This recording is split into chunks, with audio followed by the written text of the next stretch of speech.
Eu preciso te fazer uma pergunta que talvez ninguém nunca tenha te feito com essa honestidade.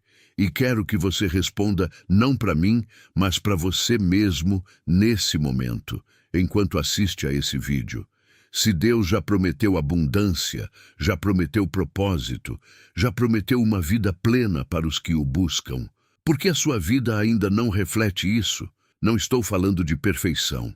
Não estou falando de que cristão não sofre, não enfrenta dificuldade, não passa por provação. Estou falando de outra coisa. Estou falando daquele vazio persistente, daquele sentimento de que algo deveria ter mudado já, daquela sensação de que você ora, crê, declara, e mesmo assim a transformação real parece sempre estar na esquina do próximo mês, do próximo ano, do próximo ciclo. Você já parou para considerar que talvez o problema não esteja no céu? Que talvez as bênçãos não estejam represadas lá em cima esperando uma aprovação divina que ainda não chegou, mas estejam sendo bloqueadas aqui embaixo, dentro de você, por padrões que você carrega sem perceber, por crenças que você herdou sem questionar, por uma identidade que foi construída muito antes de você ter escolha sobre ela. Isso é o que eu quero conversar com você hoje. E eu preciso que você ouça isso até o fim. Não porque eu tenha algo mágico para te oferecer. Não porque isso seja um atalho. Mas porque o que vou te dizer pode ser exatamente o que falta entre você e tudo que Deus já reservou para a sua vida. Existe um versículo em Provérbios que a maioria das pessoas lê rápido demais. O capítulo 23, versículo 7, diz o seguinte: porque, como imagina em sua alma, assim ele é. Releia isso. Como você imagina em sua alma, assim você é. Não como você declara, não como você posta, não como você aparece nos cultos, como você imagina na sua alma, no fundo, no silêncio, naquele lugar onde ninguém está olhando, onde você não está performando fé, onde você só é você. O que vive ali? Porque é ali que a sua realidade começa a ser construída. Não na superfície das suas palavras, mas na profundidade das suas crenças. E existe uma distância enorme, uma distância que a maioria das pessoas nunca atravessa, entre o que alguém confessa com a boca e o que alguém realmente acredita na alma. Você pode declarar prosperidade toda manhã e ao mesmo tempo carregar uma convicção subterrânea de que você não é digno dela, que pessoas como você não chegam lá, que riqueza é coisa de gente com sorte, com conexões, com oportunidades que você nunca vai ter. E essas duas coisas coexistem dentro de você, a declaração na superfície e a crença no fundo. E adivinha qual das duas governa a sua vida? A que está no fundo, sempre. Deixa eu te contar como isso funciona, porque entender o mecanismo é o primeiro passo para quebrá-lo. Você não nasce com crenças sobre dinheiro, sobre sucesso, sobre o que você merece ou não. Você aprende isso, você absorve isso. Nos primeiros anos da sua vida, o seu cérebro estava em um estado que os cientistas chamam de ondas teta, um estado de hipnose natural, onde tudo que entra, entra direto, sem filtro, sem análise, sem questionamento. E nesse estado, você registrou tudo. As brigas sobre conta que não fecha. A frase da sua mãe dizendo que dinheiro não cai do céu. O olhar de desconfiança quando alguém bem-sucedido era mencionado. A teologia que você ouviu, repetida em algum ambiente, que associava pobreza à humildade e riqueza a pecado. Você não escolheu nenhuma dessas crenças. Elas foram instaladas. E o que foi instalado virou o seu sistema operacional. Virou a lente pela qual você enxerga toda oportunidade, toda promessa, toda possibilidade. E o sistema operacional não te pergunta se você quer que ele rode. Ele simplesmente roda, em segundo plano, o tempo todo. Por isso você pode estar na frente de uma oportunidade real e seu cérebro automaticamente encontra um motivo para não avançar. Por isso, você pode estar à beira de uma virada e sabota no momento mais crítico. Por isso, o relacionamento melhora e você inconscientemente cria um conflito. Por isso, a carreira começa a decolar e você faz uma escolha que a derruba. Não é falta de fé, não é falta de oração, é o sistema operacional protegendo o que ele conhece, porque o subconsciente não busca o que é bom, ele busca o que é familiar. E se o familiar é limitação, é escassez, é luta constante, é isso que ele vai reproduzir, repetir e defender com toda a força que ele tem. Agora preciso que você sinta o peso do que vou dizer, porque isso não é teoria psicológica desconectada de fé. Isso está no coração da mensagem bíblica sobre transformação. Paulo escreve em Romanos 12:2, uma das instruções mais profundas de toda a Escritura. Não vos conformeis com este século, mas transformai-vos pela renovação da vossa mente. Transformai-vos pela renovação da vossa mente. Paulo não diz, ore mais e tudo vai mudar. Ele não diz, declare mais e a realidade vai se ajustar. Ele diz, renove a sua mente. Porque a transformação genuína começa ali. A vida nova começa ali. A prosperidade sustentável começa ali. E renovar a mente não é um evento. Não é uma experiência de culto onde você chora, sente presença, vai embora diferente e 2 dias depois voltou ao mesmo padrão. Renovar a mente é um processo deliberado, consistente, profundo, onde você vai camada por camada, desinstalando o que foi colocado sem permissão e reinstalando verdades que alinham quem você é com quem Deus diz que você é. Porque existe uma versão de você na mente de Deus que é muito maior do que a versão que você defende todo dia. E o trabalho espiritual real, o trabalho que poucos fazem porque é mais fácil buscar milagre do que fazer processo, é o trabalho de se tornar por dentro o tipo de pessoa que carrega e sustenta a bênção que você pede. Vou ser direto com você agora. Você já pediu coisas a Deus que, se chegassem, você não estaria pronto para segurar? Pensa comigo. Você pede um negócio próspero, mas ainda não aprendeu a administrar o que tem. Você pede um relacionamento saudável, mas ainda carrega feridas que transformam qualquer relacionamento em campo minado. Você pede visibilidade, plataforma, influência, mas ainda age a partir de um lugar de insegurança profunda que, se multiplicada por visibilidade, só amplia o caos. Deus, na sua misericórdia, às vezes não entrega o que pedimos, porque entregaria seria destruição disfarçada de resposta. E isso não é punição, é proteção. Mas existe um ponto onde a proteção se torna um convite. Um convite para você fazer o trabalho interior que te habilita a receber. Porque Deus não está interessado apenas em te dar coisas.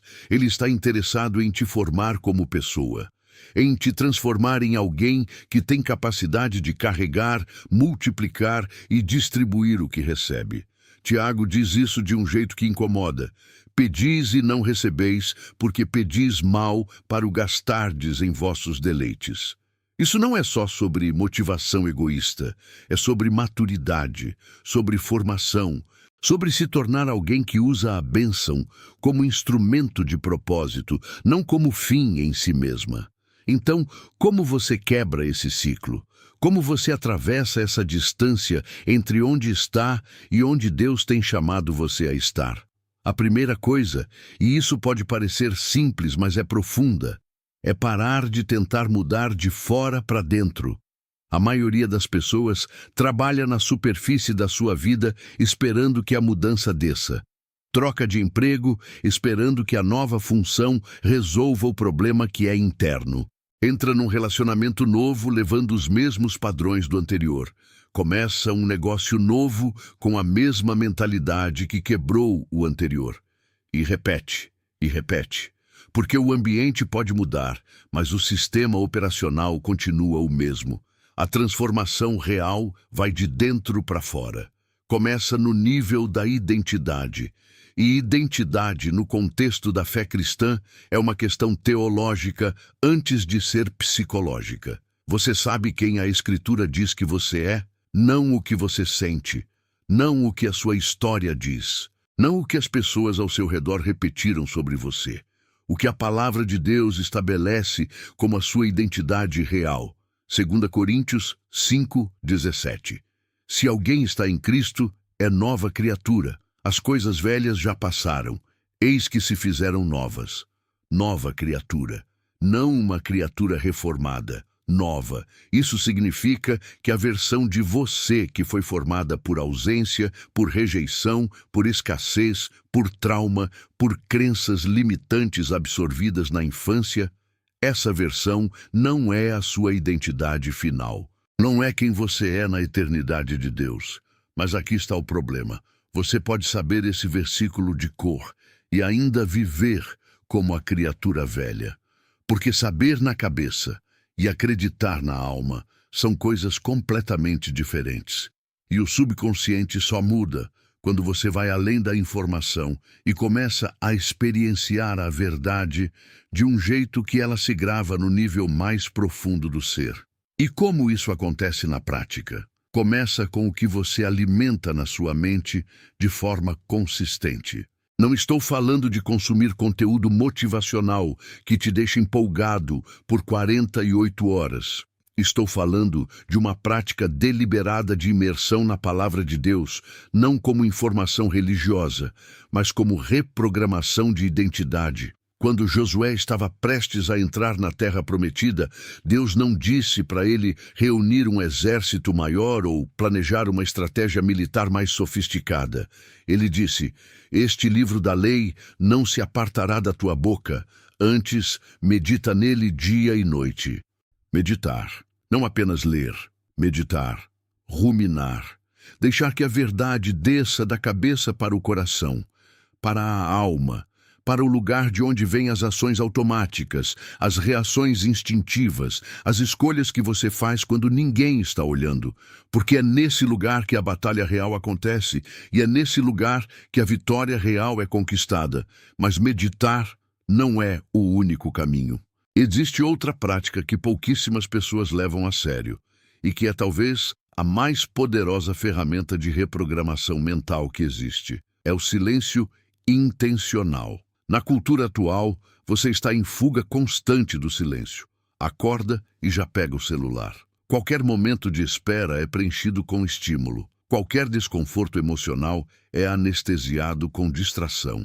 E o que acontece com quem nunca para? Com quem nunca fica em silêncio consigo mesmo? Nunca ouve o que está realmente vivendo por dentro. Nunca confronta o que precisa ser confrontado. Nunca deixa a voz de Deus, que não grita, que sussurra, que fala nas profundezas, chegar. O Salmo 46 diz: "Aquietai-vos e sabeis que eu sou Deus." Aquietai-vos, silenciai, parem. Não é acidente que esse verso exista, é instrução, é convite, é o caminho para uma dimensão de percepção espiritual que barulho e correria nunca vão te dar. Quero falar agora sobre algo que você provavelmente nunca associou com bloqueio de bênçãos, mas que é uma das correntes mais pesadas que existem. É o perdão. Não o perdão que você declara, o perdão que você sente, o perdão que libera. Porque existe muita gente que declara ter perdoado e ainda carrega mágoa funcionando como veneno lento no sistema. Ainda revisita a cena do que foi feito. Ainda sente a contração no peito quando o nome da pessoa é mencionado. Ainda opera a partir de feridas que nunca foram verdadeiramente tratadas. E isso tem consequências diretas na sua capacidade de receber. Quando você retém mágoa, quando você guarda ofensa, quando você carrega amargura, você está num estado energético, emocional, espiritual, de contração. E prosperidade, no sentido amplo, que inclui paz, relacionamentos, criatividade, saúde e, sim, recursos materiais, flui onde há abertura, onde há leveza, onde há amor operando. Mateus 6 é claro e muitas vezes desconfortável. Se vós perdoardes aos homens as suas ofensas, também vosso Pai Celestial vos perdoará. Se, porém, não perdoardes aos homens as suas ofensas, tampouco vosso Pai vos perdoará as vossas ofensas. Isso não é teologia punitiva, é lei espiritual. O que você fecha em você, fecha ao redor de você. O que você abre em você, abre ao redor de você. Perdão não é um presente que você dá para quem te feriu. É um presente que você se dá. É soltar o peso. É parar de deixar que o passado de outra pessoa governe o seu presente. E aqui, novamente, não estou falando de fingir que não doeu. Não estou falando de minimizar o que foi real e que foi errado. Estou falando de fazer a escolha ativa, por vezes diária, de não deixar que aquilo te defina, te limite e te prenda. Há um outro padrão que bloqueia bênçãos de um jeito que a maioria das pessoas não percebe, porque está disfarçado de humildade. É a incapacidade de receber. Você conhece alguém que, quando recebe um elogio, imediatamente diminui? Ah, não foi nada. Qualquer um teria feito. Tive sorte. Você conhece alguém que, quando tem uma oportunidade boa na frente, automaticamente suspeita, que acha que algo vai dar errado, que não consegue simplesmente acolher o bem como se o bem fosse normal para a sua vida? Talvez esse alguém seja você. Essa incapacidade de receber não é humildade. Humildade é reconhecer que tudo vem de Deus. Mas reconhecer que vem de Deus não é o mesmo que se sentir indigno de receber. Indigno é outra coisa. Indigno é uma crença. E uma crença que, quando opera no subconsciente, faz você inconscientemente recusar, destruir ou devolver tudo que Deus está tentando te dar. A mulher do frasco de azeite em 2 Reis 4 só parou de receber quando ficou sem vasilhas. O milagre parou não porque Deus quis parar, mas porque os recipientes acabaram. E eu quero te perguntar, quais são as suas vasilhas? Qual é a sua capacidade interna de conter o que Deus quer derramar? Porque a expansão começa por dentro, e preparar as vasilhas é trabalho seu. Vou falar agora sobre um dos maiores bloqueadores que existem na vida de um cristão que busca prosperidade e propósito, e é a ausência de ação fundamentada em fé. Existe uma confusão que é muito comum e muito perigosa. A confusão entre aguardar em Deus e se paralisar esperando que Deus faça o que Ele já disse que você deve fazer. Existe o aguardar, que é descanso no caráter de Deus, enquanto você age com obediência. E existe o aguardar, que é, na prática, medo disfarçado de espiritualidade. Fé sem obras é morta. Isso não é motivação de palestrante. É Tiago 2,26. Palavra viva e eficaz. Deus abriu o Mar Vermelho, mas Moisés teve que levantar o cajado. Deus multiplicou os pães, mas os discípulos tiveram que distribuir. Deus prometeu a terra a Josué, mas Josué teve que marchar. A parceria com Deus sempre envolve você fazendo a sua parte. E com frequência, a sua parte é agir antes de ver. É dar o passo antes de ver o caminho completo. Quantas portas você não entrou porque esperava certeza antes de agir? Quantas oportunidades você deixou passar porque queria garantia antes do risco? Mas fé é a certeza de coisas que se esperam, a convicção de fatos que se não veem, certeza que vem antes, não depois, convicção que antecede a evidência, não que espera por ela. E agir a partir de fé, agir antes de ver, agir mesmo com medo presente, mas não dominante, isso é o que ativa um nível de colaboração com Deus que passividade nunca vai alcançar. Preciso te falar sobre disciplina agora, e eu vou ser honesto, porque você merece honestidade mais do que conforto. Muita gente que diz que quer mudar, não quer mudar o suficiente para fazer o que a mudança exige. Mudar é desconfortável. Mudar significa ir contra o que é familiar ao seu sistema nervoso. Significa criar hábitos onde não existiam. Significa sustentar práticas novas quando a motivação inicial passou e só resta escolha. Significa priorizar o que importa sobre o que é urgente, o que é essencial sobre o que é entretenimento, o que constrói sobre o que apenas distrai. E aqui a mensagem de prosperidade, que é preguiçosa, te diz que você só precisa crer mais, declarar mais, orar mais, como se a transformação fosse uma recompensa passiva pela quantidade de fé. Mas olha como Deus operou com os grandes da fé. Abraão saiu sem saber para onde ia. José foi escravo antes de ser governante. Davi passou anos no deserto antes do trono. Paulo aprendeu, em qualquer estado que estivesse, a ser contente. Nenhum deles chegou onde chegou sem processo, sem resistência, sem a formação que só o caminho difícil pode construir. A disciplina não é punição, é o preço da transformação. E é um preço que vale cada centavo. O problema não é que você não sabe o que fazer. Na maioria dos casos, você sabe. Você sabe que precisa estudar, mas não estuda. Sabe que precisa cuidar da saúde, mas não cuida. Sabe que precisa ter limites, mas cede. Sabe que precisa orar com consistência, mas ora quando está em crise. E essa distância entre saber e fazer, essa é a lacuna onde as bênçãos se perdem. Fechar essa lacuna é uma decisão, não uma decisão que você toma uma vez. Uma decisão que você toma todo dia, em todo momento onde a resistência aparece, em todo ponto onde o velho padrão bate e diz: volta para cá, é mais fácil aqui. Você escolhe avançar de qualquer forma. Quero trazer tudo isso a um ponto que é, para mim, o mais importante de toda essa conversa. Prosperidade não é o objetivo final. É consequência. Quando você transforma a sua identidade interna, quando você renova a sua mente com a verdade de Deus, quando você remove as crenças limitantes que foram instaladas sem permissão, quando você perdoa e se libera, quando você age com fé e disciplina, quando você se torna por dentro a pessoa que Deus desenhou que você fosse, a prosperidade é resultado natural desse processo. Não é mágica. Não é destino cego, é alinhamento. Quando você está alinhado com quem Deus diz que você é, com o propósito pelo qual foi criado, com os princípios que governam a criação, a abundância flui. Não sempre da forma que você esperava, não sempre no tempo que você queria, mas com uma consistência e uma profundidade que nenhuma estratégia de superfície pode produzir. Jesus disse: buscai, pois, em primeiro lugar o seu reino e a sua justiça, e todas essas coisas vos serão acrescentadas.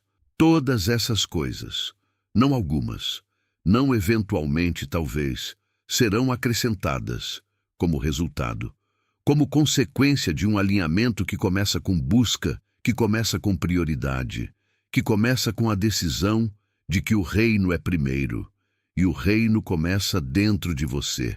Porque Jesus disse: o reino de Deus está dentro de vós. O lugar onde tudo começa é o lugar que você menos examina. É o interior, é a alma, é o subconsciente, é a identidade. Você chegou até aqui nesse vídeo, e isso já me diz algo sobre você.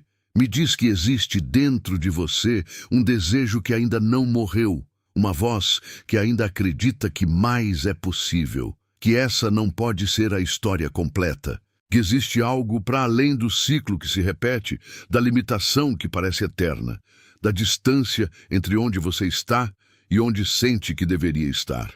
Não abandone esse desejo. Ele não é arrogância, ele não é ingratidão, ele é o eco do propósito de Deus chamando você para frente. Mas a resposta a esse chamado precisa ser mais do que emoção de culto.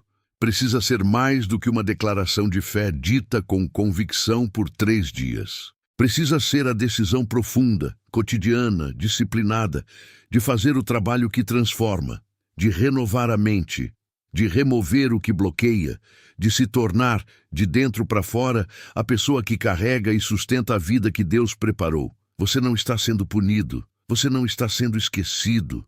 Você não está esperando por um Deus que está ocupado com outras pessoas mais importantes.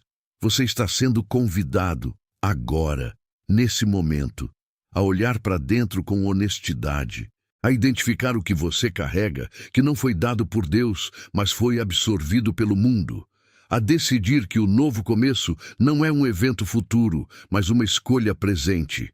E essa escolha começa na sua mente e se expande para a sua alma, e então, inevitavelmente, transforma a sua vida. Essa é a mensagem que eu tinha para você hoje. Se ela tocou em algo real, se ela nomeou algo que você sentia, mas não conseguia articular, se ela acendeu em você uma clareza que você precisava ter, então eu preciso te pedir uma coisa pequena, com um significado enorme. Vai até os comentários agora e escreve: Eu escolho a prosperidade, não como declaração mágica, como marco, como sinal para você mesmo de que você ouviu, de que você entendeu, de que você está escolhendo avançar, que você está escolhendo fazer o trabalho, que você não vai mais ser bloqueado pelo que não sabia que estava te bloqueando. E se você quer continuar nessa jornada, se você quer aprofundar o que conversamos aqui, se você quer receber conteúdo que vai além da superfície e te convida a uma transformação real com base na fé que você já tem, então se inscreve nesse canal. Ativa o sino, porque ainda tem muito por vir. E o que está por vir foi feito pensando em você. Agora vai, não com euforia passageira, com determinação calma, com a consciência de que Deus já colocou em você tudo o que é necessário para que a sua vida seja extraordinária. O único que ainda precisa acreditar nisso com tudo que tem é você.